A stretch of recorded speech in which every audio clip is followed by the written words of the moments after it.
So I'm like actually kind of surprised he was able to open a restaurant. You know, is it in like a posh area? But he's got like 15 of them around the world, usually in like Dubai or wherever. Like it's like look, oh wow, yeah, I didn't realize it was that luxury. It's like he's like hit the influencer market, right? So I suppose the question is, how different is this to like Apple products? I know it seems like if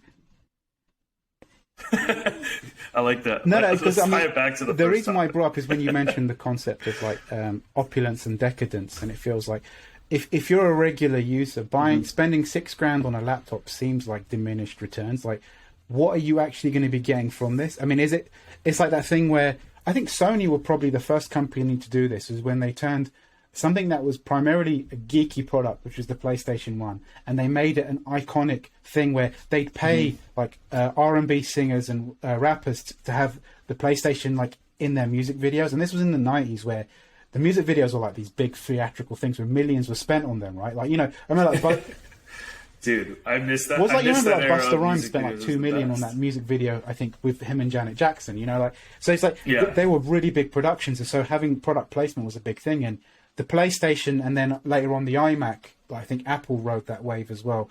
Having the joypad of the PlayStation 1 was like an iconic thing. So I can see why people buy these devices, to feel like they're a part of the theatre of, like, you know, opulence and decadence, and as they're part of a tribe. But then there's the other side of, if you're making $100,000 a year, let's say, as a designer, $6,000 is probably a good investment, right? You know, and also it's tax deductible as well if you're a freelancer. But it's like, is there like a line where it's almost like this Nusret, like, you know, is a gold leaf Macintosh laptop really worth it? I don't know. Can you do the same thing on a Chromebook? I know it sounds funny. I mean, it's a status thing, right? Like, it's a luxury good. So it's like, part of it is like, you have the Apple logo. They've built their brand like that for a while. Like, they know the prices are, obviously the markup is insane. They know that the people are like, they know their core audience is going to buy it, but it is a luxury good. Like, you can get the thing that I think I struggle with as someone that loves tech and loves design is like, as more and more companies like come about, and as we can like create smaller and smaller computer chips at a more reasonable cost, like, there's a ton of competition. There should be like the average price of a laptop should be getting more and more competitive. But now we just have this tiered structure. But the thing I will say that is beneficial is like, you can get, you know, a $500 laptop that is like really good, like that does all the core stuff that you need.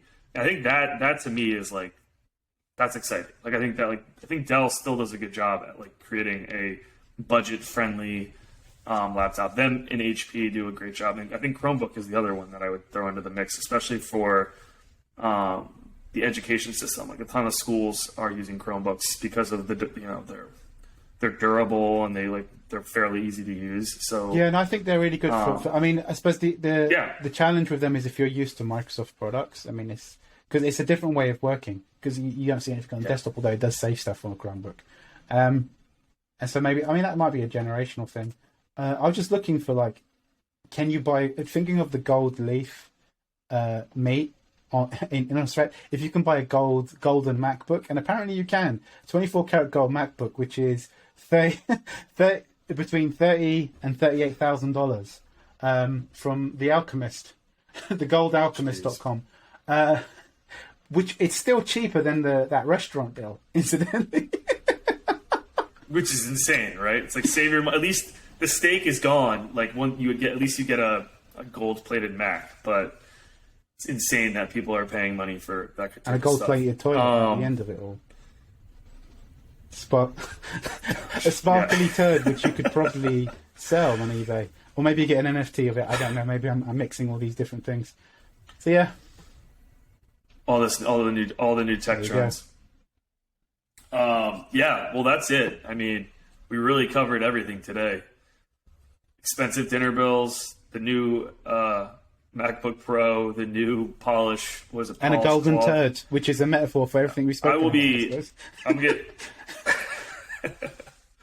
I'm gonna say pass on everything we've talked about today, but I did find the topics interesting. So with that, let's wrap.